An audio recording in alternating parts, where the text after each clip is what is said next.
तो एमपीपीएससी परीक्षा का रिजल्ट आ गया है और हम सटाई रोड पर मौजूद हैं जहां पर पूर्णा पटेल मौजूद हैं और इनका सिलेक्शन हुआ है। तो इनके परिवार के लोग और भी सभी लोग मिठाई खिलाकर इनका मुंह मीठा करा रहे हैं और खुशी जाहिर कर रहे हैं।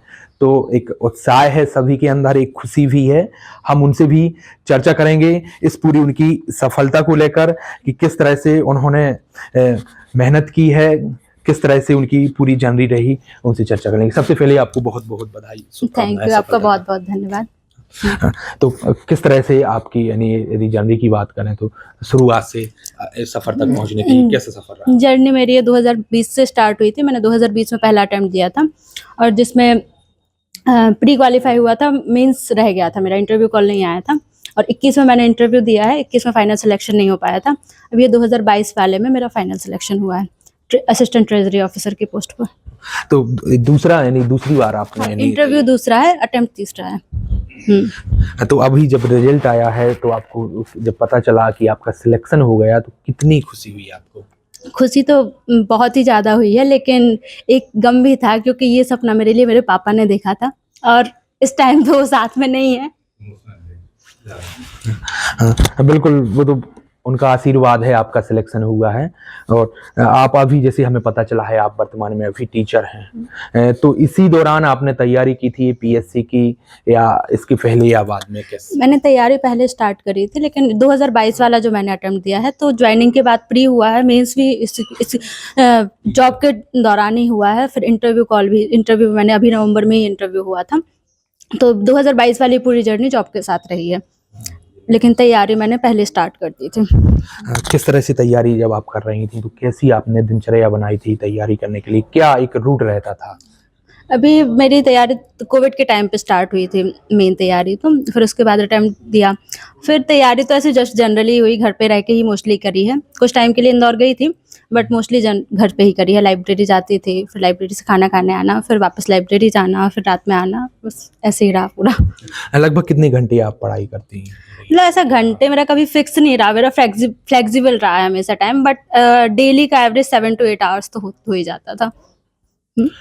तो इस सफलता पाने के लिए कोई संघर्ष भी बड़ा रहा है या कोई कठिनाई भी बीच बीच में आई है, ऐसा कुछ भी रहा है? हाँ, संघर्ष तो बड़ा रहा है क्योंकि अभी कोविड के बीच में रिजल्ट भी पेंडिंग हुए थे। रिजर्वेशन वाला भी पीएससी का 87-13 वाला चल रहा था, तो उसकी वजह से रिजल्ट पेंडिंग रहे। और फिर अभी फाइनल सिलेक्शन हुआ है और सबसे बड़ा मतलब जो प्रॉब्लम हुई बीच में और जो फेस करना पड़ा, मतलब पापा की डेथ हो गई, अभी 1 साल नहीं हुआ है अभी, और उनका ये सबसे बड़ा सपना था।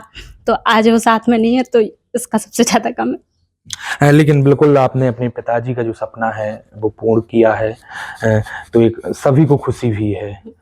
और साथ साथ में आप यानी टीचर भी हो गई थी, पढ़ाती भी थी, तो वो कैसा भी रहता था? और आपका वो मेरा जैसे 10 बजे मैं जाती थी, 5 बजे आती थी, थोड़ा 2-3 घंटे का सुबह टाइम मिलता था तो सुबह पढ़ लेती थी थोड़ा। फिर स्कूल में जैसे लंच टाइम मिलता है और थोड़ा बीच में टाइम रहा कि जब क्लास नहीं है तो स्कूल में थोड़ा मैनेज करती थी। फिर स्कूल से आने के बाद 2-3 घंटे 4 घंटे का टाइम मिलता था तो इसमें मैनेज करती थी, तो हो गया ऐसे। जो लोग हैं वो कहने लगते हैं कि पीएससी परीक्षा जो क्वालिफाई करनी पड़ती है तो उसके लिए एक कड़ी मेहनत, कड़ा संघर्ष करना पड़ता है, यानी 20-20 घंटा की पढ़ाई करनी पड़ती है। तो क्या रहता है ऐसा कि एकाग्रचित मन लगाकर पढ़ाई करें या कुछ घंटे भी पढ़ें या एक ज़्यादा समय देना पड़ता है? इसमें घंटे से ज़्यादा आपका ये मैटर करता है कि आप कंटिन्यूटी रखते हैं और आप इफ़ेक्टिव स्टडी कर रहे हैं, क्योंकि घंटे मैटर नहीं करते हैं। अगर आप 7 to 8 आवर्स डेली कर रहे हैं बट कंटिन्यू कर रहे हैं तो मुझे लगता है कि फाइनल रिजल्ट आपको मिलेगा। तो बाहर रहकर यानी आपने जैसा अभी बताया कि इंदौर में रहकर तैयारी की है, तो कितने दिन आप इंदौर में रुकी, कितने दिन इंदौर में जब तक मैं पहले इंदौर में थी, लेकिन जब मेरा इसमें प्राइमरी टीचर में हो गया था तो फिर मैंने जॉब के साथ कंटिन्यू किया और मैं आ गई थी यहाँ पर। फिर ये 2022 वाला अटेम्प्ट मैंने जॉब के साथ ही दिया है। तो पहले इंदौर में रही हूँ मैं, तो वही वहाँ पे भी पहले कोचिंग करी थोड़ा बहुत, लेकिन कोविड में डिस्टर्ब हो गई वो, फिर सेल्फ स्टडी ही करी है मोस्टली और लाइब्रेरी जाना तो वहाँ पे ये रहा। तो आज के दौर में जैसे जो ऑनलाइन पढ़ाई करते हैं सोशल मीडिया के माध्यम से, तो आपके उसमें उसका कितना सहयोग रहा? आपने भी या इससे पढ़ाई की है या कोचिंग में ही? ऑनलाइन एजुकेशन आज के टाइम पे यूट्यूब तो एक ऐसा टूल है कि जो कोई भी व्यक्ति कहीं पे रह के भी पढ़ सकता है। अगर उसमें मोटिवेशन है और हार्ड वर्किंग है तो उसको कोचिंग की आज के टाइम पे ज़रूरत नहीं है। यूट्यूब पे इतना फ्री कंटेंट है कि कोई भी इंसान कहीं पे रह के भी, अगर उसके पास फ़ोन है, ऑनलाइन नेटवर्क है, तो वो कहीं से भी कर सकता है।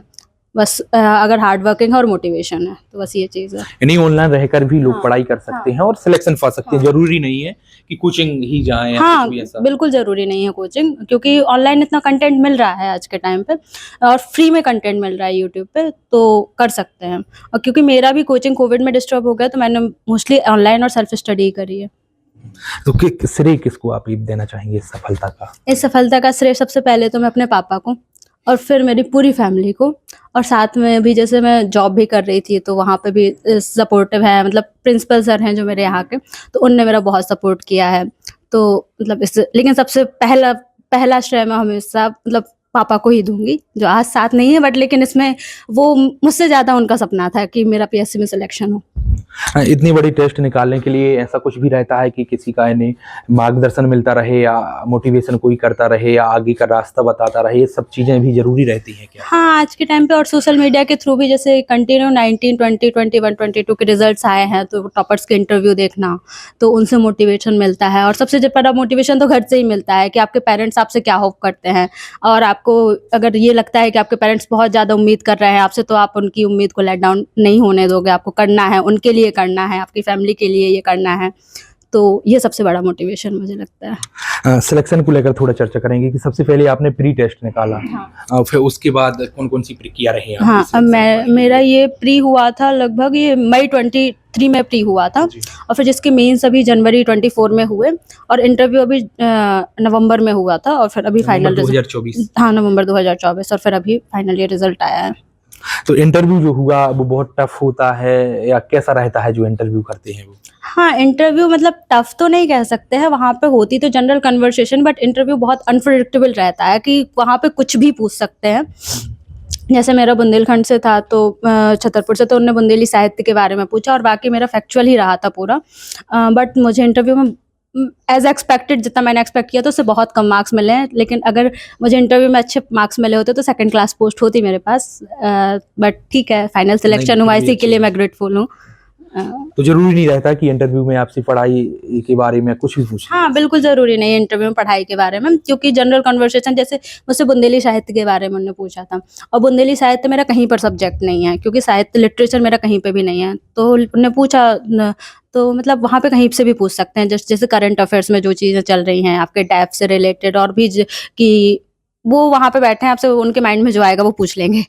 बस वहाँ पे नॉर्मल रहना है, एटमॉस्फेयर तो अच्छा रहता है, बस फिर मार्क्स का ऐसा है कि, लेकिन फाइनल सिलेक्शन हुआ, मेरा ये है कि मैं इसके लिए बहुत ग्रेटफुल हूँ। एक आखिरी सवाल और जानना चाहेंगे, जो लोग तैयारी कर रहे हैं और जो युवा तैयारी कर रहे हैं, प्रतियोगी परीक्षाओं की तैयारी कर रहे हैं, तो आप सफल हो गई हैं, तो उनको क्या मंत्र देना चाहेंगे कि वह सफलता के लिए किस तरह से मेहनत करें और कैसे अपनी सफलता पाएं? मैं यही बोलना चाहूँगी कि कंटिन्यू लगे रहो, मेहनत करते रहो, और आपके पेरेंट्स जो आपके लिए सपना देखते हैं, आप सिर्फ आप अपने पेरेंट्स को देख लोगे कि वो आपके लिए क्या सोच रहे हैं ना, तो आपका मोटिवेशन बना रहेगा। बस अपने कभी पेरेंट्स को नीचा फील नहीं करवाओ, हमेशा अपने पेरेंट्स को देखो और पेरेंट्स के सपनों को पूरा करो, और मेहनत करते रहो। जुनून की जरूरत हाँ, है। जुनून की ज़रूरत है, और मुझे लगता है कि अगर आपके पेरेंट्स आपसे होप करते हैं ना, तो वो उनको देख के, उनकी होप में ही आपको वो मोटिवेशन मिल जाता है। तो हमारे साथ ये थी पूर्णिमा पटेल, और जिन्होंने अपने जो उनके पिताजी के सपने को लेकर एक मेहनत की है और उन्होंने अपने पिताजी का सपना पूरा किया है और उनका पीएससी में सिलेक्शन हुआ है। पेपर टाइम के लिए संजय अवस्थी, छतरपुर।